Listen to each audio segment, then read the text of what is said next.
Hello guys, how are you doing? My name is Jess and you are listening to Jess in the Flesh. So this podcast slash live stream slash radio show, me, Jess, hi.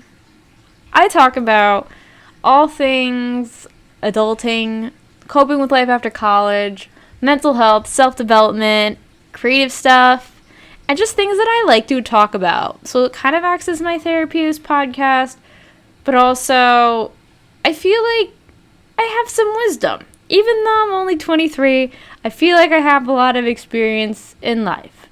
And you may think otherwise, but you know what? I'm going to share what I know and my knowledge anyway. You got to throw it into the void. This episode today, though, isn't really going to be about me spewing my knowledge and wisdom on all y'all. It's more so just going to be about my music taste.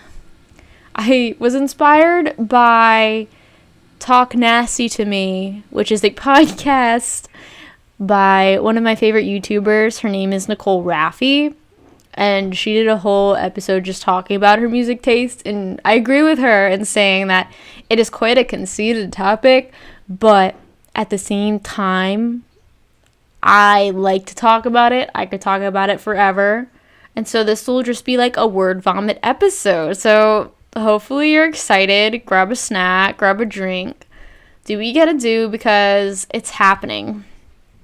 But before we get into all that, I'm just gonna do a quick weekly recap for y'all, or for myself, debatably. So this week I finally had some R&R, some good old-fashioned rest and relaxation. I got to relax. I got to watch some Gilmore Girls with my mom and my sister, who are obsessed with the show now, because I've seen it through, and I'm like, you should watch this. And now, especially my sister's like, we have to watch another episode, which, is a good and a bad thing. I don't know.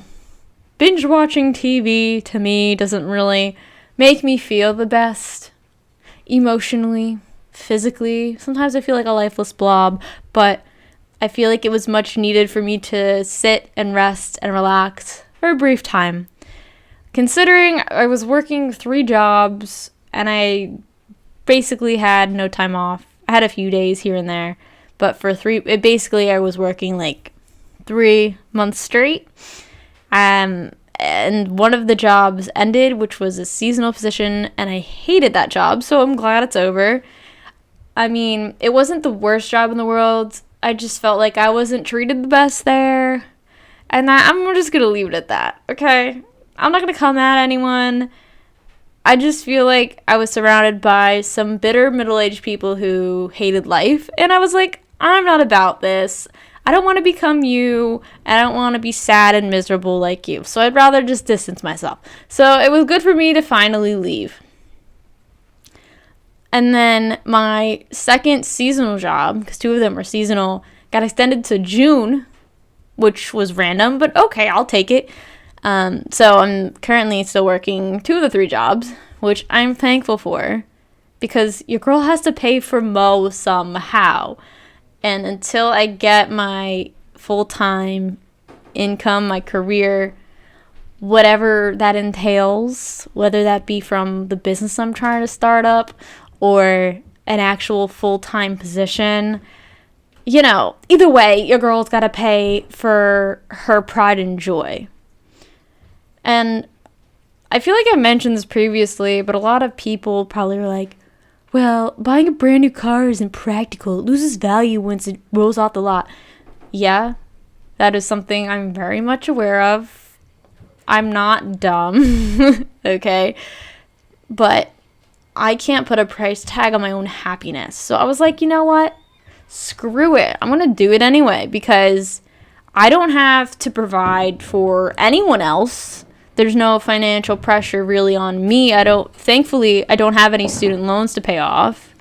So, might as well build my credit and, just do something that makes me happy. And if it is spending a little extra money on a car that I really like, I might as well do it, And I'm proud of myself because I paid for that car out of my own pocket.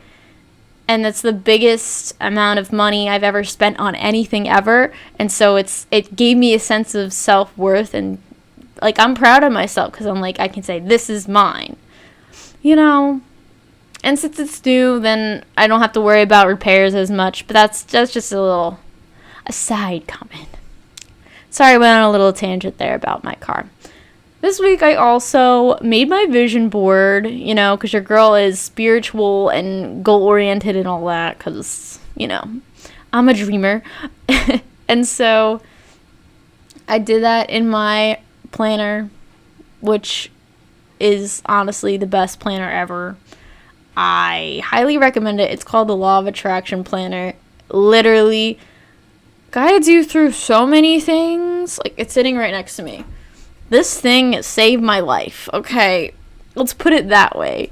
So there's actually a section where you can put your vision board in it. So I did it in there. So then I can look at it every day and carry it wherever I go and be happy looking at it. Because it makes me happy. It makes me excited to, you know, go about the day and pursue the things I want to pursue and do what I got to do. You know what I'm saying?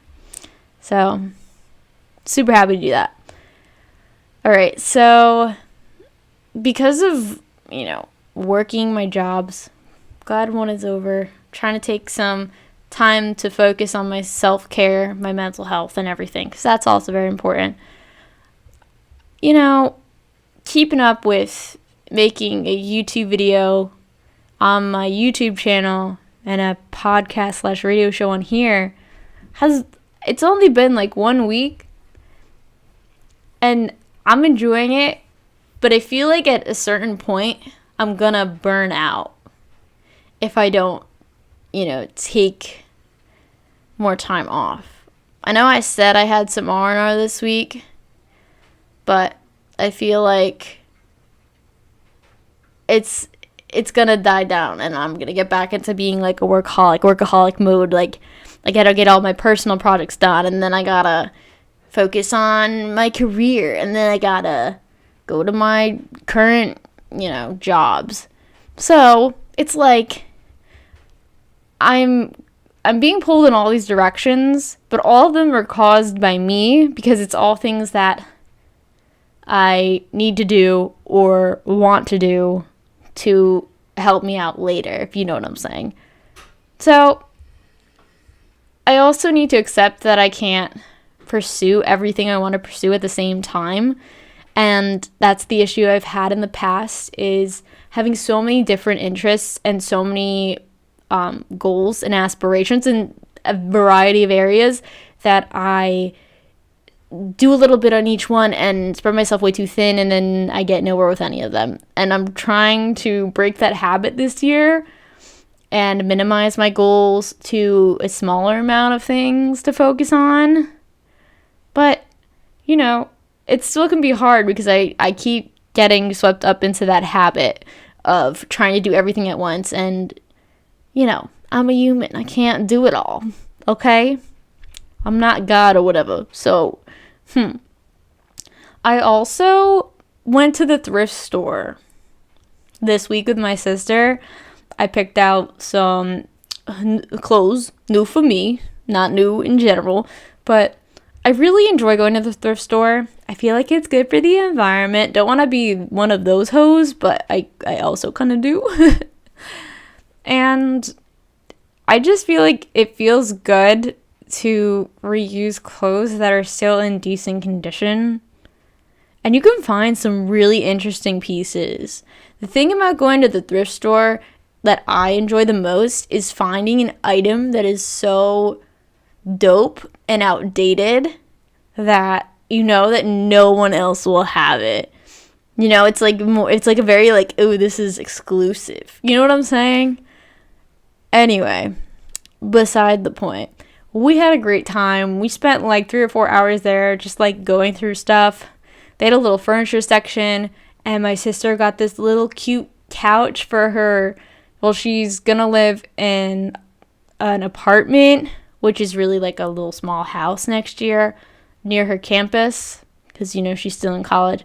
And so she got this little tiny sofa.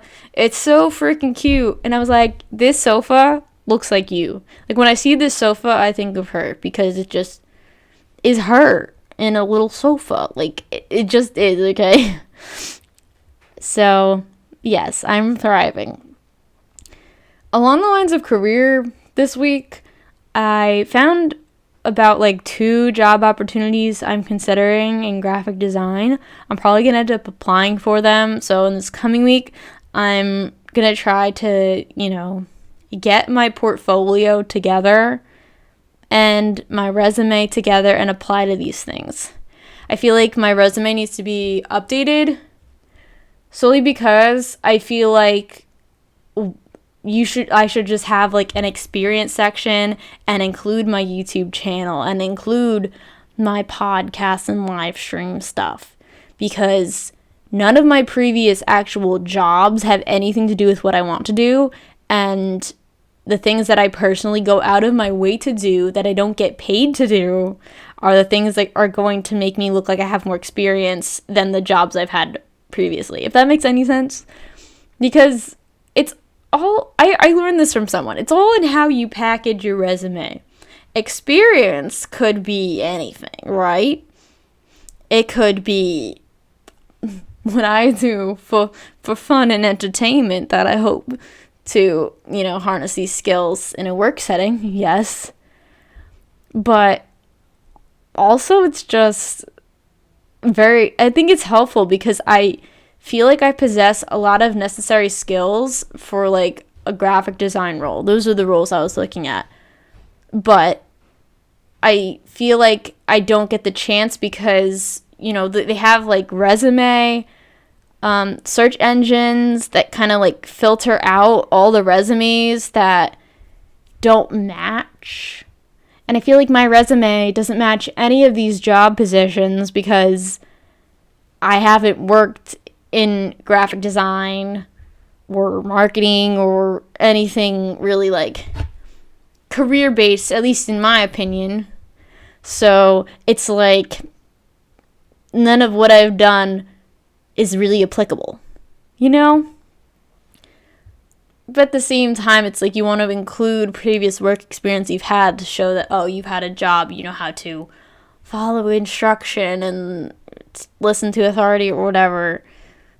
Be diligent, do your work, and all that. But, yeah. Because currently my resume just has the previous work experience I've had and not really my personal jobs and my personal experience doing these things. And that's why I also hate resumes, because especially in a creative kind of field or career, you have to show your value and show your work and show that you're capable of doing these things. But with a resume, if you just list out oh, I've done all these jobs, it doesn't show whether or not you can actually do the thing. And if it's oh, you don't have any work experience in this area, you must not know anything. It's no, I know stuff, but it doesn't give you the opportunity to show how much value you can add to a company. It's just they're basing an entire person's core beliefs and values and attitude. Actually, they're not even taking that into account. They're not taking your attitude, your work ethic, your openness to learn into account because, they can't see that on a piece of paper. And if you don't get to the interview, you can't prove those aspects about yourself because, oh, you don't have any experience in this field or whatever. I feel as common courtesy, they should at least look at your cover letter or, your cover letter. Because you could really explain yourself and why you think you're worthy of the position even if you don't have any experience. But anyway, sorry, that was another tangent. I really just had to get that off my chest. And so, yeah, it's pretty much what happened this week. It was honestly quite relaxing, not too crazy, but that's cool. Anyway, we're going to get on to the show. I'm going to play some music for you guys, and then we're going to talk about music. This is going to be a music-packed episode, so buckle your seatbelts, kiddos, and enjoy. Up first, I played Vanilla Curls by Teddy Hyde. Then I played Absentee by Jack Campbell. And Little Problems by Guys on a Bus. And if you want to see the live stream of the show, you can check out my YouTube channel, which is linked in the show notes.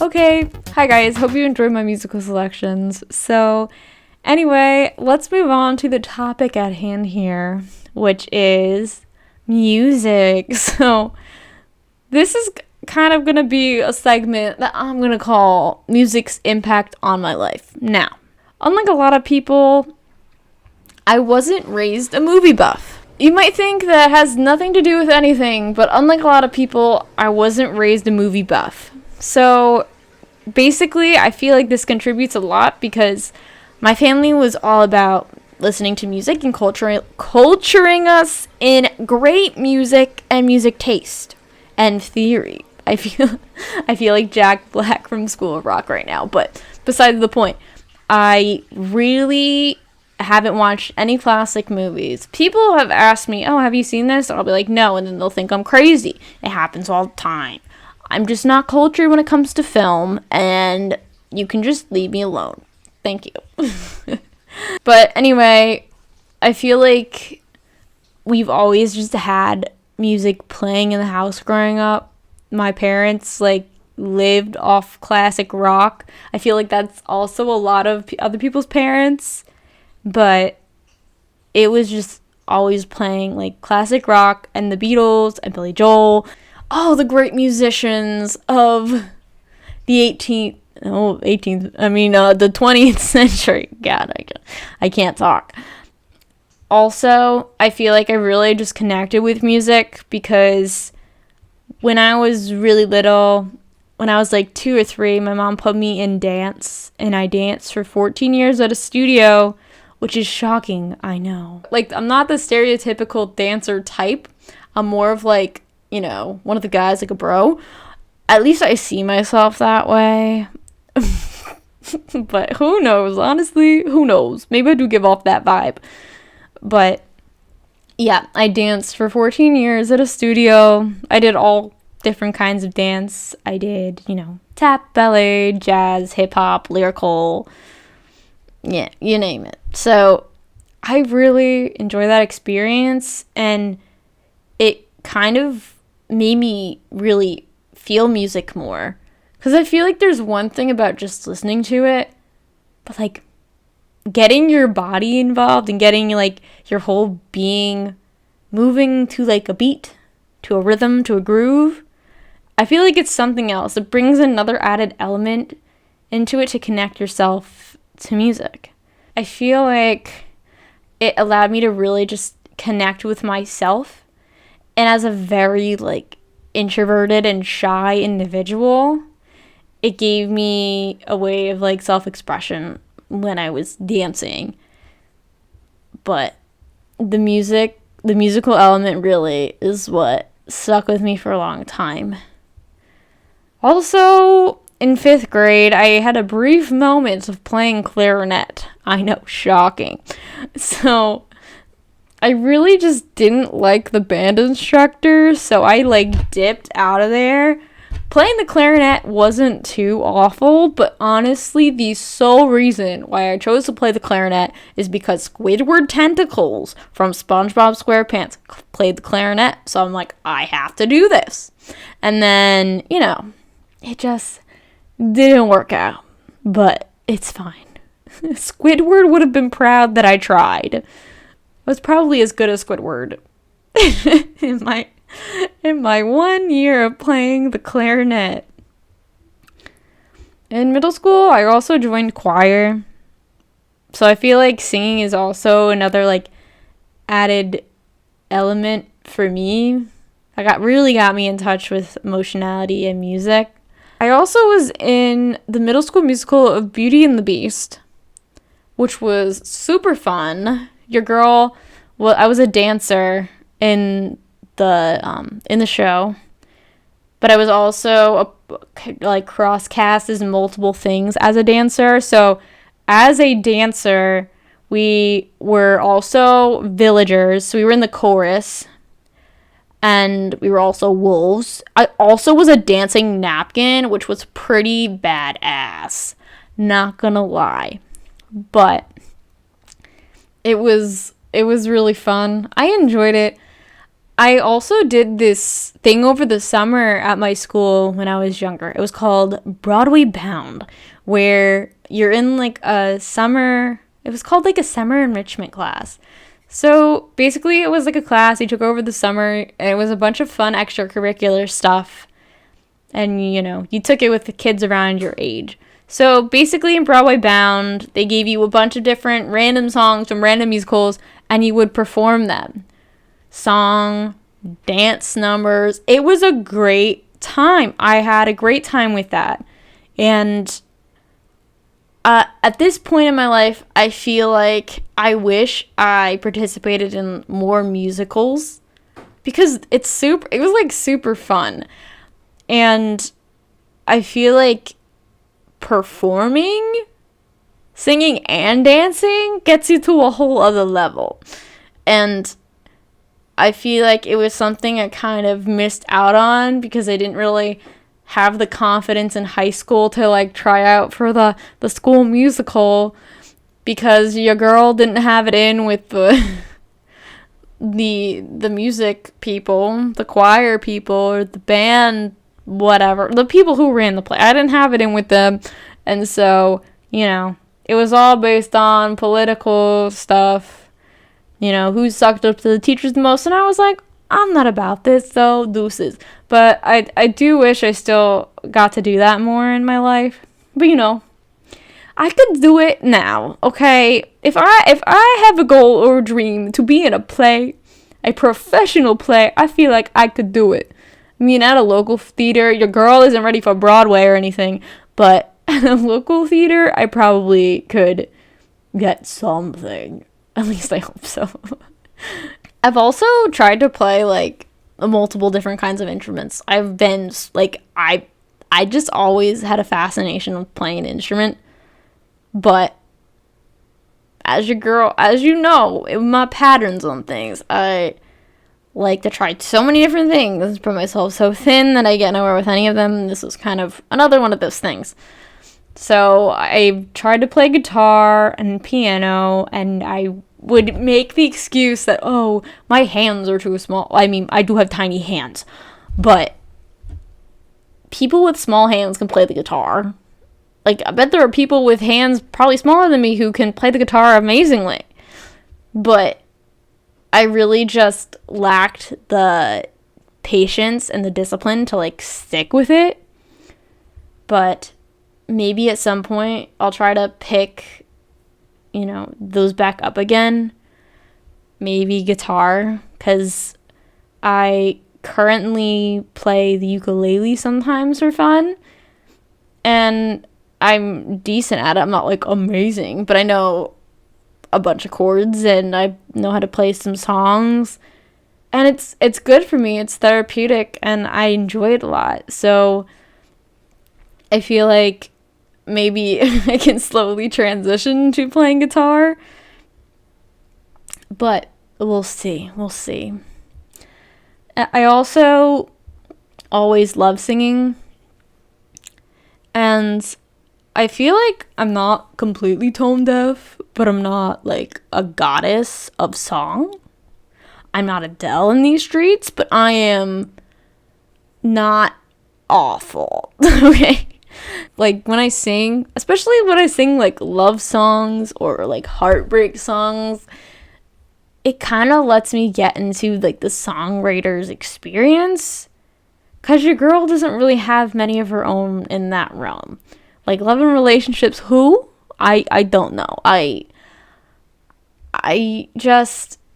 haven't had that because of my attachment issues and fear of everything. So yeah, I talk about that in previous episodes. We're not gonna delve into that right now, but yeah, that's solely why I enjoy singing. Ultimately, music just brings out emotions in me that otherwise I feel like I wouldn't really have as much.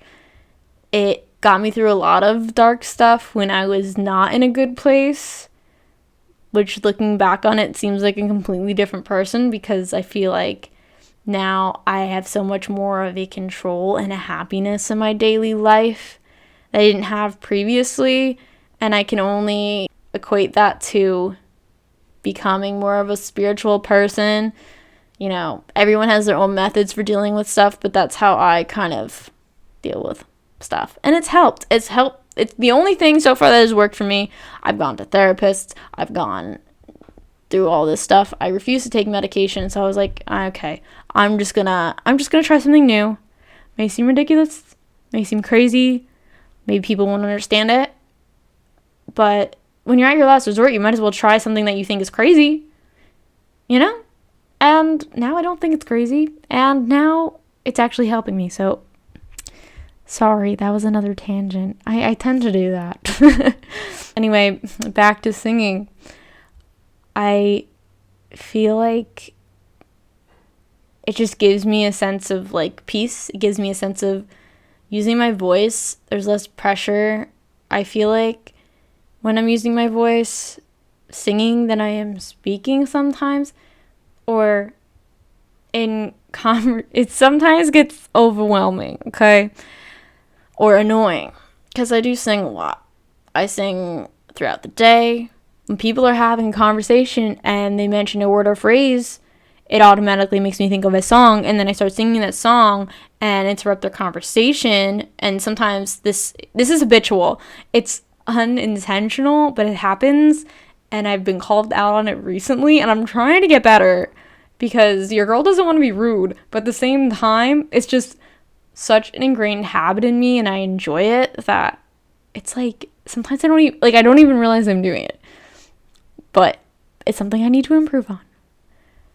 But that's how like deep-seated like music is in me. Like I will just sing if a word or phrase is mentioned and not realize I'm doing it, and then someone will be like, "Shut up, I'm trying to have a conversation." But you know, self-improvement. I'm really gonna try. I'm really trying to get better. But anyway, up next I'm gonna talk about my particular music taste and a variety of my favorite artists in general. I feel like my music taste is very out there, very elaborate, very in-depth, as they say. So I'm going to play some more music for you guys, and then I'll talk about my music taste. First song I played was Color Green by New Politics.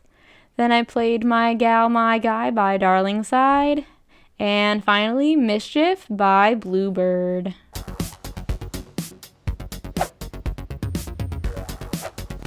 Alright, so hope you enjoyed my musical selections, guys. I'm playing music this week from my 2021 Vibe playlist. If you want to follow that, I might link it in the description. I might not. Depends on my mood. But ultimately, this is like a tradition I have with myself. I make a playlist every single year. This is trademarked to my sister because she does this too. So every single day I'll add a new song. So at the end of the year I'll have 365 songs. So it's a song for like every single day of the year. And I'm just going through the ones that I have so far, just listening to them, preaching them to the masses. And these are new songs that I found that I enjoy, that I hope you enjoy too. Anyway, this segment is called My Taste. Not my taste in men, fellas. My taste in music. So, like I mentioned earlier, classic rock growing up was always played everywhere in my house. We were playing music all the time on the radio, and like I know so many classic rock songs. It's crazy. And I love classic rock, and it has a very, very special place in my heart and in my soul. And I feel like it really set the foundation for my musical taste, because I feel like in general I'm drawn to a lot of stringed instruments. I love, electric guitar, like rock music. I really like alternative rock music, or just alternative music. Sometimes I like some acoustic vibe. We love that, like a calm moment. But along the lines of string instruments, I also really like violins and cellos. Like if you throw that in a song with lyrics, beautiful, beautiful stuff. Love it. I just really like string instruments. I don't know what it is. I know that it's probably has its roots in the classic rock listening as I was growing up in New Jersey, where I live. I also really like horns. Okay, I feel like that was like a new development, like big band horns. Like, trumpet, like throw some trumpets in there, throw some trombones, French horns. I'm there, okay? I'm there. I feel like that is not everyone's taste, but I feel like it's just an added element of a different sound that really makes it super interesting and dynamic. I don't know what it is, but I really like horns. I have no idea where that originated from. It definitely wasn't from my 1 year in band where I played the clarinet. It really wasn't, but yeah, I couldn't tell you. Also, as a kid, you always have that middle school phase where you just listen to what's popular on the radio. So my music taste really evolved from being very poppy, what's popular. Okay, let's listen to TikTok by CashApp on repeat because it's so good. And then you look back and you're like, what was I listening to? Yeah, we have those moments, okay? I'm not going to say that my music taste was amazing from the beginning. Everyone had their years where you look back and you're like, why did I like this? You don't know. And all those songs from middle school hold a sense of nostalgia for me. There were some that you can look back on and be like, oh, this was a bop, but really was it a bop, or was it just the nostalgia talking? That's what you gotta think. Most of the time it's the nostalgia, but there's always a place and a time for going back and listening to those songs just to feel nostalgic about a time in your life. And for me, middle school wasn't the best, but it wasn't the worst. So it was what it was, and that is fine. The decades I like the most music, well, I wouldn't say the most. My favorite decade in music would have to be the 60s, okay? I feel like that's a surprising thing to hear from me, but hear me out. We have the end of Frank Sinatra, so you have that old school vibe in the beginning of the decade. But then it's the beginning of the Beatles. So you have such a spectrum. I feel like the 60s was a really great transitional year for music, which makes it very awesome to me. Because it's you have such a variety. And I'm the kind of person who loves a variety of songs. I know that I said most of my music taste is very rock based, and I definitely am more gravitated towards that kind of stuff. But then on occasion I'll throw in a wild card in there. I sometimes like something that's more jazzy sounding, hip elevator music, not just regular elevator music, okay? But I also just really 90s and 2000s pop rock. So Green Day, Foo Fighters, Three Doors Down, the Goo Goo Dolls, Matchbox 20, all of them. I just feel their songs are just so catchy, so good, so full of emotion, so There's some that are upbeat, there's some that are solemn, some that are sad.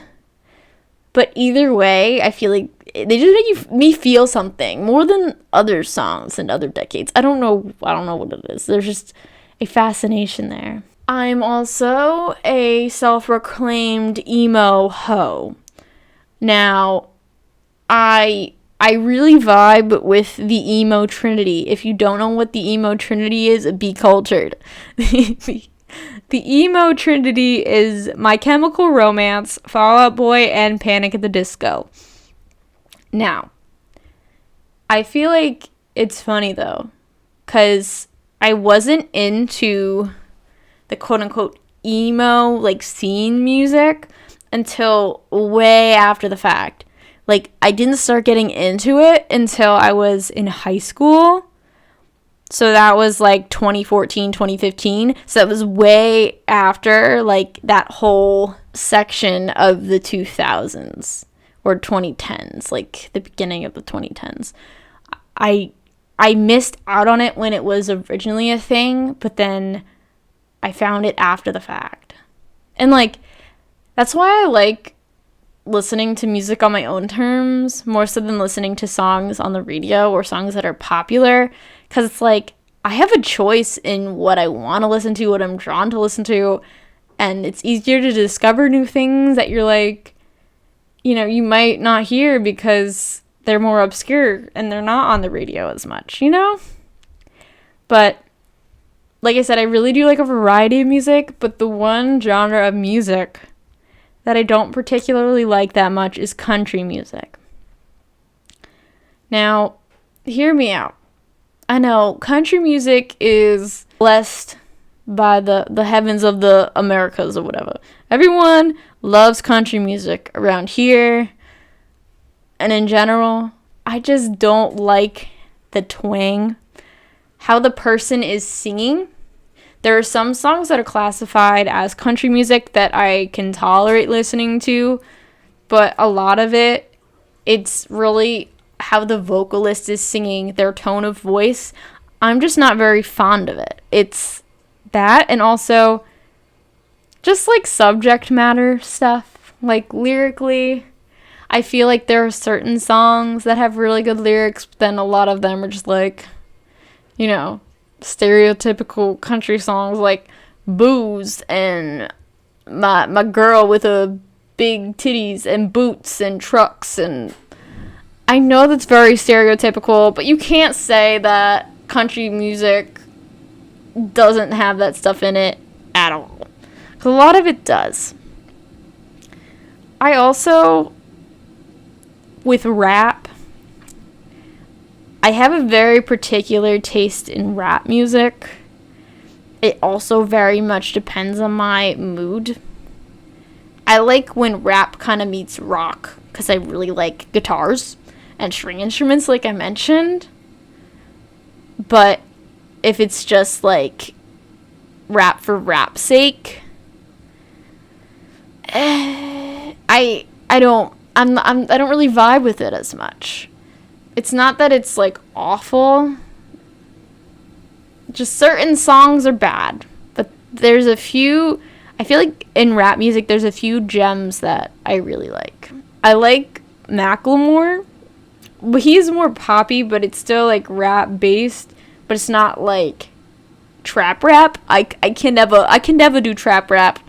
I also feel like in rap music though, they disrespect women a lot, and like I can't stand for that. You know, I'm not about talking down on my women and treating them like objects. I'm sorry, I can't support you.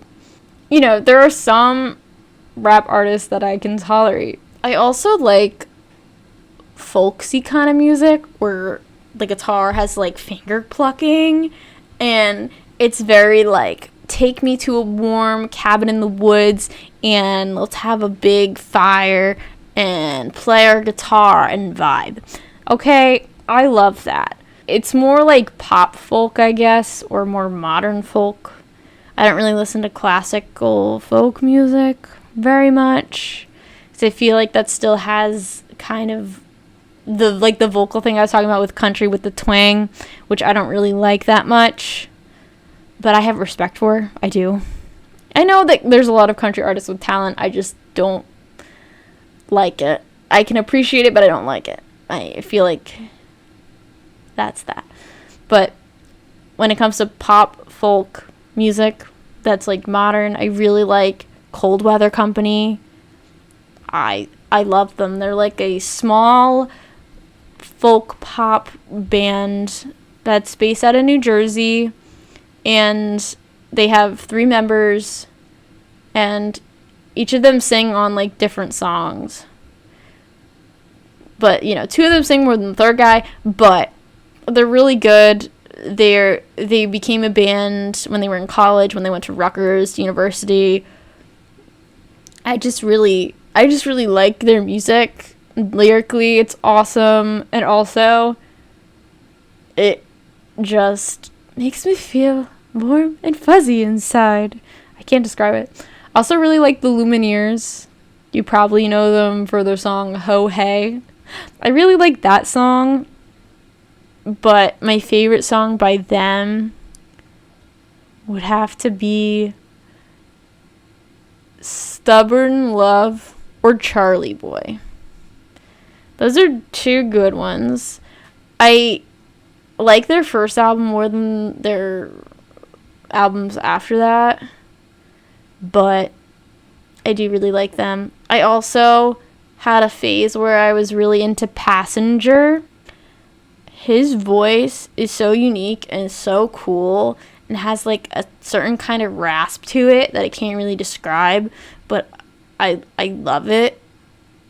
My favorite album by him is Whispers, and it's just so good. It's just so good. Recommended. But my current favorite artists are Catfish and the Bottlemen. They're probably my favorite artist at the moment. They are definitely like alternative rock in their entity. A lot of guitars, a lot of, electric guitars. That's what we like. We like it. But it's not like too hard. I feel like there's a line between like hard and too hard. And when it comes to metal, I feel like I can't get to the peak of metal. But like a little intensity thrown in there is okay. But I cannot go go to 100 with that. I can't do it. Or like screamo, I can't do it. If there's a song with like a little section of screamo, I can tolerate it. It's okay. But if the whole song is screamo, like I don't know. I don't understand why people like that. If you like screamo music, please like comment below. Let me know why. 'Cause it just confuses me. I appreciate that it's an expression of anger and an expression of emotion, and I feel like that people who can literally scream straight for a whole like 3-4 minutes and not break their vocal cords in half, like, good on you. Couldn't be me though. Couldn't be me. Also, I really like Conan Gray. I feel like I was following him when he was big on YouTube, but now he's pretty mainstream, honestly. But he's one of the few that, like, I just like his personality a lot, which is why I like his music. Like, I'm a fan of him more as a person than his music. But his music is also really good. It's just not one of, like, the artists that are, like, my go-to. You know what I mean? I also really like the Happy Fits. The Happy Fits are my sister's favorite band. She loves them. In the title, of their band, they're happy. The Happy. So, a lot of the songs are upbeat and cool. Songs are upbeat and awesome. And one of the band members plays a cello, which is fucking dope. Okay? And there's only 3 of them. And they're just super cool. Like, I'd want to see them in concert. That'd be fun. I also was obsessed with the Family Crest for the longest time. I'm still obsessed with them. I love them. Basically, the Family Crest is a whole complete 180, a whole different vibe. But their music is pure artistry. So basically, the band has like 7 members, so it's a big band. And it's basically this lead singer and like 6 other members play like big band instruments. You got a person who plays the flute. You got, a traditional drummer. You got a trumpeter. You have a cellist.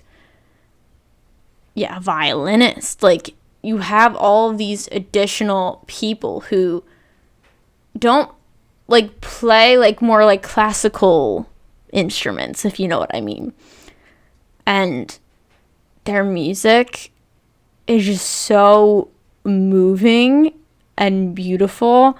And the lead singer's voice, his name's Liam, it's so passionate, so strong, and lyrically beautiful music. Moves me to tears. I mean, used to, but like, it really gives me some big deep emotions in my soul. And I couldn't recommend them enough. The first song I heard by them was Love Don't Go. And that was back, I found them back when iTunes still did the free on iTunes Song of the Week. Don't know if you were there for that, but iTunes used to offer a free Song of the Week.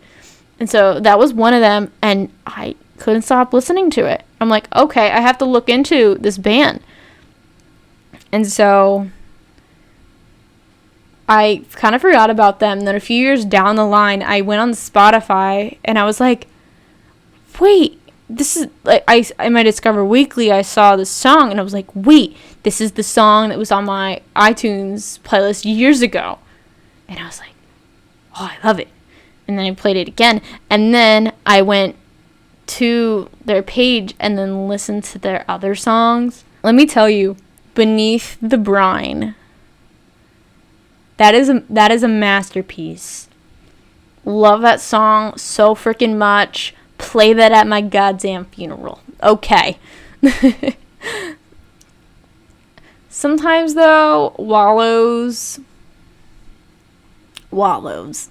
I feel like they're relatively mainstream, but I like some of their songs. I have to be in a very specific mood to listen to Wallows, but my favorite song by them is Uncomfortable. That's the song I vibe to in the shower to cope with life. I also had a really big 21 Pilots phase. I am not as into their music anymore as I used to be, but it really was a very, like, pivotal band in my life. I saw them in concert once, which was awesome. I saw them, I think, like, 2 years ago. It was, like, after Trench came out, but it was, like, a year or two ago. It was so dope. It was so fun, but I think that, it was kind of more of a phase. But the thing is, I like their newest album the most. I like Trench the most, and most people will argue with me and be like, oh no, Vessel was the best. And I was like, well, I don't know. And a lot of people didn't like Trench, and I feel like it was because it was a slightly different sound from the songs that they used to make. But my favorite song by 21 Pilots was actually off of their first official album, which was self-titled, so it was 21 Pilots by 21 Pilots.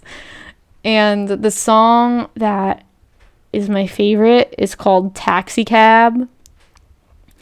It's just like a piano ballad, and it's crazy. If you think of 21 Pilots, you don't think about piano ballad, but, like,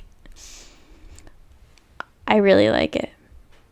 And I feel like Tyler Joseph is a pretty talented songwriter. He's a lyricist, more so than a vocalist.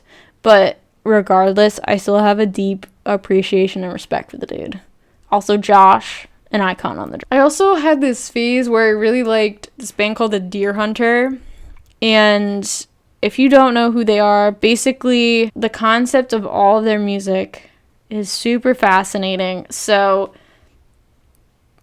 in each album, not every single album, but most of the albums they come out with, it's like Act 1, Act 2, Act 3 or 4 or whatever, and you play it in sequence, and it follows like the plot line of, you know, this guy who is an orphan from like a prostitute, and like, you know, the storyline sounds kind of weird and uncomfortable, but it's super interesting if you look up the plot line for it and you just listen to all the songs, like from beginning of like Act 1 to the end of Act 6. It's like, wow, goddamn. I don't know if, or Act 5. I don't even remember if they have an Act 6 yet. But my favorite act was the Act 4 album. That was the one I really, really vibed with. And I really liked Night on the Town. That song was very long, but very fun. And a good time. But, you know. Yes, here's another wild card though. Musicals. I did mention that I was in one musical in middle school earlier, but I do have an appreciation for, you know, musical soundtracks too, right? Okay. They have a place in my wide array of music taste. I had a big face for Hamilton. But it was also very much after the fact. Like my emo phase, it was very much after the fact of Hamilton coming out. Like, when it first came out, I didn't really, like, have an interest in listening to it. I remember I went on a field trip my senior year of high school, and my friend on the bus was like, oh my gosh, you have to listen to Hamilton. And she put the earbud in my ear, and we were listening to it on the bus, and I was like, whatever, like, this is okay. And I really didn't think anything of it. And then at a later point, I don't know how it happened, but I gave it another chance, and I listened to it, and now I know, like, every single word to every single song in that musical.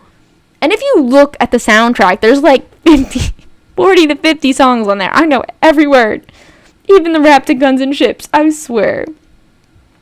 So, I really enjoy it, and now that it's on Disney Plus, I can honestly thrive and watch it and sing every word to myself at the top of my lungs. So, thriving. Also, I really like the music for Dear Evan Hansen. I feel like some people don't, but I do. I really like Good For You because of the rage. The rage in her voice, I love it. It's really sad, but like, it gets me going. If we're talking about like classic musicals, I really love Les Mis. Les Mis is probably my favorite musical. The storyline is just so amazing. It's based on the novel by Victor Hugo, if you didn't know. But I'm not going to go too into detail about like what it's about. Basically, it's a very tragic story, but it's like poetically tragic. It's based during the French Revolution, and it's just super amazing. You should just watch the movie that they made in like 2011. It's pretty good. Also, people were saying how like Russell Crowe, his voice like sucked, but like I honestly didn't mind it. I kind of liked it, and solely because I felt like his voice was very like strong in the fact that it didn't have any vibrato in it, and like I thought it was pretty cool. And a lot of people were like, no, I didn't like it. I'm like, I thought he did a good job. You know, who am I? I'm not a vocal coach. You know, I also had a brief Jonas Brothers phase. I still love the Jonas Brothers, but that's like more so for like the middle school nostalgia reasons. Like Year 3000, okay? Not like artistry, but also part of my soul. Okay?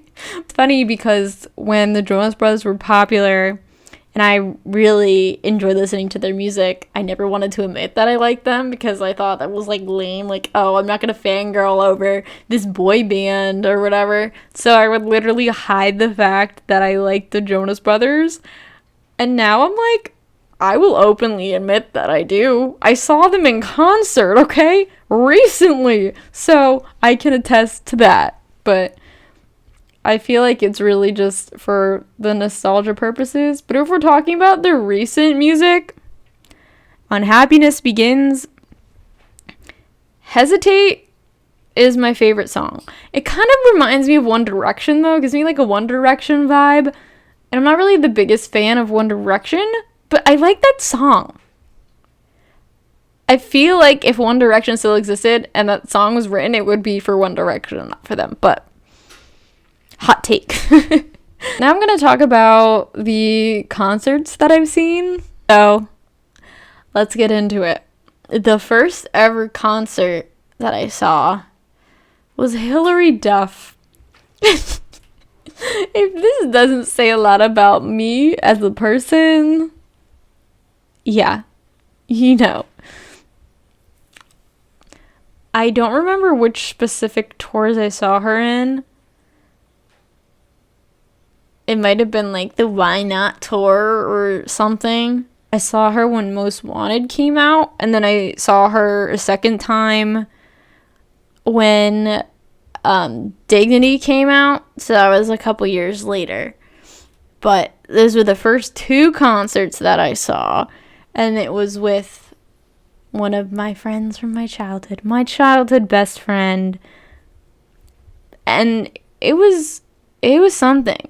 But honestly, if I'm really thinking objectively, the song Fly by Hilary Duff still slaps.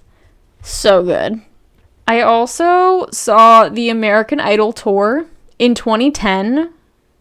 So I don't really remember much about that. I do remember, however, that when the American Idol like contestants went on tour, it basically was like a countdown from, you know, the top 10. So they would start with like the person who came in 10th, and they would perform like a song or two, and then it would go 9, 8, 7, whatever to 1. Then I think they performed a big song at the end, but you know, I don't really remember too much about that. I also saw a One Republic concert, and it also featured American authors in the script. And that was probably like sophomore year of high school. So there was kind of there was like a big gap between like those concerts. I also saw Billy Joel somewhere in between, and that was amazing. You know, Billy Joel is definitely one of the staple people that I listened to growing up, like in our household with in regard to music. So I had a really deep-seated appreciation for the man, and it was just awesome to see him in concert. So that was just super fun. We saw him in Madison Square Garden, and it was amazing. I also saw Coldplay, and that concert was awesome. Okay, I feel like certain concerts have different vibes. Like the One Republic one with American authors in the script, it was at an amphitheater, so it was outside. So we had like lawn seats. Coldplay, I was in MetLife Stadium. So I was in a stadium, the stadium where the Giants play, the New York Giants. And it was at night, and they had fireworks, and we had these light up wristbands, and they were like coordinated with where you were sitting. And so you would see like ripples of rainbows like all around the stadium. It was just so cool. So like the audience was a part of the visual effect. But yeah, they had a lot of like visual things happening. They had a lot of lights and fireworks, and it was just very stimulating at some points. But then they also had like a separate little stage where they did more like softer, acoustic-y, or just him on the piano like moments. But then there was also like all out moments. I feel like overall that was probably the best concert, because Coldplay has always been like a staple in my musical taste, I would say. I really think that some of the songs are like pure artistry. I really like the first album that they came out with. I think it's called Sparks. It has a moon on it. Or was it Parachutes? I don't remember. But they played some songs from that album. They played some songs from pretty much all of their albums up to this point. But it was just very dynamic because there was like, oh yeah, we're putting on a show, like flashy, and then there was like the subtle moment. So I appreciated that duality, that balance that they had. I also saw Jadena. You may be asking, who the F is that? I didn't know until I saw him. It was a concert through my college. Basically, at my school, they would give the students a free concert every single semester. And the only one that I got to go to was this guy who I've never even heard of. The other three were Mike Posner, which I didn't go freshman year because I didn't have friends. Jadena was sophomore year, which I did see. Then junior year, it was... It's so bad. I don't remember. It was Smash Mouth, then 303. Smash Mouth, I was... That same exact weekend, I was seeing 21 Pilots, so I was like, I'm going to see 21 Pilots and not Smash Mouth, sorry. But I really wanted to be there for the Shrek memes. Like, I couldn't... Like, I missed out. I really missed out, okay? And... I'm never going to live that down. But I made my decision. And then, yeah, senior year, I had a mandatory art trip I had to go that weekend. And originally it wasn't scheduled for that weekend, but it always ended up being scheduled for things I wanted to do. That's how the art department worked. I don't know why. It's just how it was. And it was fine. Like I mentioned, I saw the Jonas Brothers in concert. I was at Hershey Park, and honestly, I'm never seeing a concert at Hershey Park again. Several things went wrong at that concert. My tickets wouldn't load on Ticketmaster because they had no signal. It was ridiculously crowded. It was sold out. I couldn't move. I lost my favorite sunglasses, which are sad.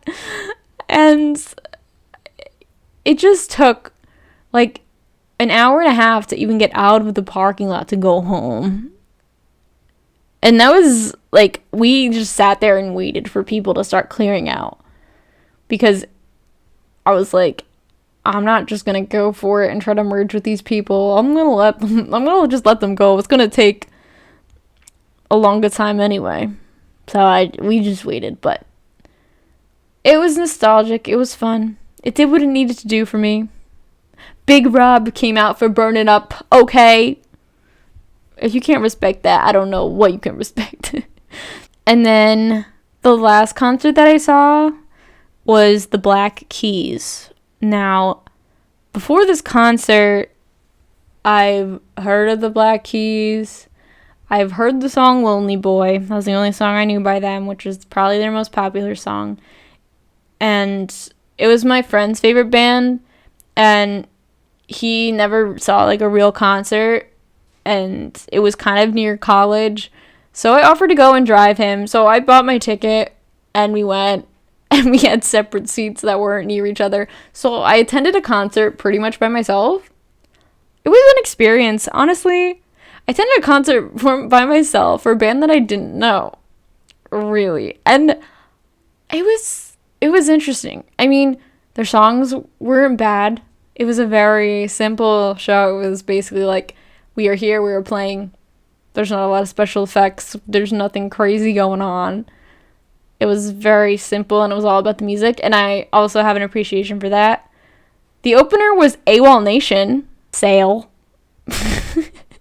Artists that I want to see in concert in the future, here are some of them. I want to see Billie Eilish. I used to have a big, like, phase about, like, with Billie Eilish music. It was mainly, like, last year around this time, and I didn't remember that until my Spotify Wrapped came up, and they're like, wow, your most listened to artist in the winter was Billie Eilish. I'm like, really? Like, I don't even listen to her really anymore, but I like her voice, and I feel like she's very unique, And I feel like I would just go for the show. I feel like it would just be really cool and interesting to see her in concert just for the visual element of it. But I also do like her music, just not as much as I used to. You know, you grow and you change. I'd also really want to see Panic at the Disco because Brandon Urie's a god. And I feel like he is an insane vocalist and doesn't get enough credit for how good of a vocalist he is. Also, I want to see Ed Sheeran, but I also at the same time don't. Solely because recently his music has become a lot more poppy, and I feel like he's starting to lose his roots because it used to just be like him and his guitar, and it was simple and it was more like emotionally present, but now it's more poppy, and I don't know. It's hard for me to see artists do that, but at the same time, it's like you want to respect an artist and you want to see them evolve and change and not continue to make the same stuff. But you don't want it to be so overly different where they like lose like who they were and their essence. And I feel like that's starting to happen to him, and it makes me so sad. So more so I wish that I saw him a few years back so he would still like have that like core central like authenticity, you know. I also really want to see Adele, solely because she's dope. Like, I feel like you can't talk to any like adult who doesn't like Adele. If you find a parent who doesn't like Adele, like, who are you? But yeah, I also want to see Catfish and the Bottlemen, because obviously they're my favorite band at the moment, like I mentioned. Green Day to get my 90s nostalgic fix, and Fall Out Boy because your girl needs to live out her emo dreams. And if My Chemical Romance got back together, I would fucking cry. Anyway, thank you for listening to me ramble on this long about music. I feel like it was very conceited and very fun for me to do. I enjoyed this, probably because it was so conceited. And yeah, so it's time for the question of the show. So I normally pull the question from my Ask FM account, which you can submit any anonymous question you want. It's at ask.fm/JessicaWyse31. Or you can DM me if you have a question you want me to answer on the show. Just let me know. So today's question is, do you like sad songs? I feel like I used to really like sad songs to the point of actually them making me sad. And I came to this realization recently. And I've been really making more of an effort to listen to more upbeat and more positively worded songs, because I know that they actually make me feel better in the long run or in the short term without me really kind of realizing it before. But I do love me a sad song. You know, sometimes you gotta feel out those emotions. Sometimes you gotta wallow a little bit. In excess, I cannot listen to sad songs solely all the time, because then, you know, I become depressed. So it's like I need to listen to them in moderation. I do enjoy them, but it's in small doses, you know. But if you ask me, your guy would say, hell yeah. Anyway, hope y'all enjoyed this episode of Jess in the Flesh. So if you want to connect with me on Instagram, you can shoot me a DM, follow me, and interact with me at Jess in the Flesh Radio. Also, if you want to submit a discussion topic, please comment below on the video version if you're watching this on YouTube, or leave a review on Apple Podcasts. You can just search Jess in the Flesh and leave a review there. Hopefully it's 5 stars. I hope you enjoy what I've discussed. You can even contribute to the show by going to anchor.fm/Jess in the Flesh/message, and you can send me a voice message there, and you can be included in the show too. So if you want to be included in the show, there you go. You're welcome. And thank you so much for listening. And I hope to see you next time. Bye, guys.